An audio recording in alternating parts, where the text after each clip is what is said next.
You get the text, bonus approved, $1,200 sitting right there in your account. 5 days later, you go to check the balance and it's $40. You didn't buy anything wild. No trip to Vegas, no shopping spree you're hiding from anyone.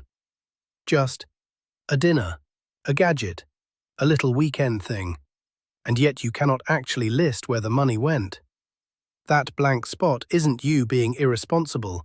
It's a specific glitch in your brain, and it has a name.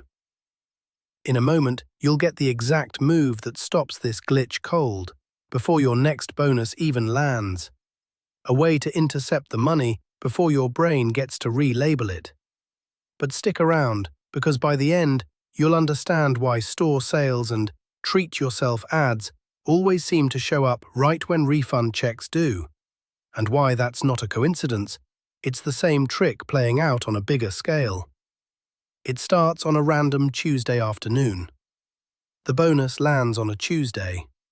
By Sunday, it's gone.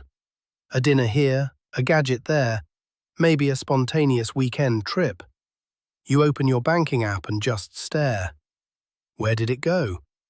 You didn't buy anything crazy, nothing that, on its own, looks like a mistake. But somehow $1,200 turned into $40, and you have no memory of deciding that. That blank spot in your memory isn't you being careless. It's a gremlin, and it has a name: mental accounting. And it doesn't just do this to you. It does this to almost every human brain that has ever received unexpected money. Here's the mechanism. Your brain doesn't actually keep one pot of money. It keeps buckets, psychological buckets, invisible ones, that it assigns different rules to. Rent money lives in a serious, locked bucket. Salary lives in a slightly more flexible bucket. But a bonus, a tax refund, a cash gift, that gets dropped into a bucket labeled, essentially, not real money. The economist Richard Thaler documented this decades ago. People treat money differently depending on where it mentally came from, even though a dollar is a dollar, no matter which envelope it arrived in. Your brain refuses to believe that. It insists windfall cash is somehow lighter, less earned, less yours. And because that bucket feels like house money, your spending brain applies a completely different risk calculation to it. Money you worked for gets scrutinized. Money that appeared out of nowhere gets a permission slip.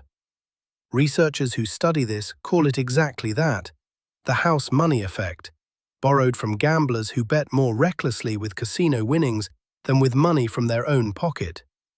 Your bonus isn't a paycheck to your brain, it's a chip on a table.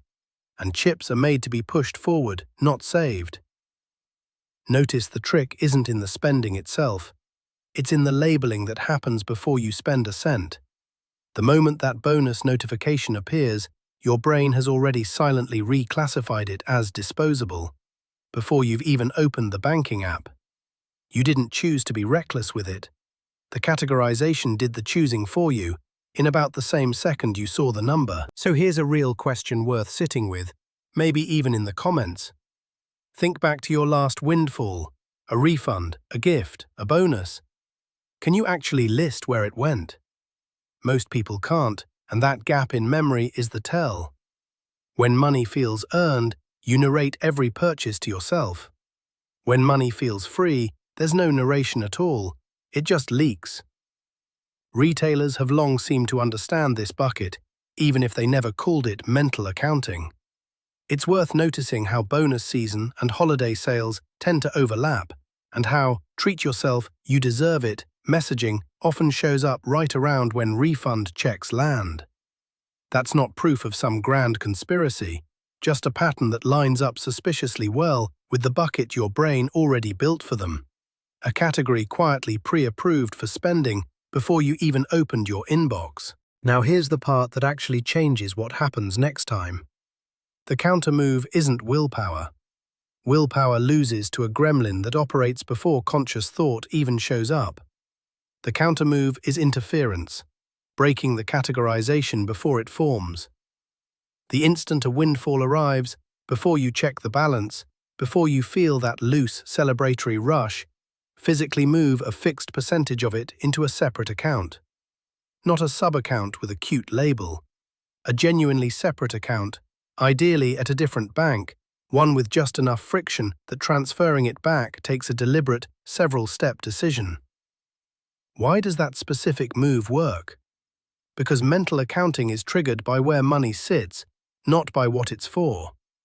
If the bonus never sits in your main spending account long enough to be relabeled as fun money, the bucket never forms.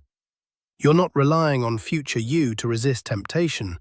You're removing the object of temptation before your gremlin gets to touch it. This is the same reason payroll deductions for retirement work better than promises to save later. The decision gets made once, upstream, before the feeling of abundance has a chance to talk you into anything. There's a second layer worth adding, and it costs nothing. Before you move a cent, say out loud, actually out loud, or write it down, what this money is, specifically. Not bonus, something like 3 months of car repairs, or the emergency fund I keep meaning to build. Giving Windfall money a job before it lands in your account is the fastest way to drag it out of the not real money bucket and into the one your brain already treats seriously. None of this requires you to be a more disciplined person than you were yesterday. It requires you to understand that your brain runs different rules depending on a dollar's backstory, and the gremlin exploiting that gap doesn't care how smart you are. It's run the same trick on every human brain, in every tax season, for a very long time. The next windfall is coming, a refund, a bonus, a gift you didn't expect. When it lands, you'll feel that familiar lightness, the "this doesn't really count" feeling. That's the gremlin introducing itself. Drop a comment and tell me what bucket your last windfall disappeared into. Naming it might be the first step to catching it next time.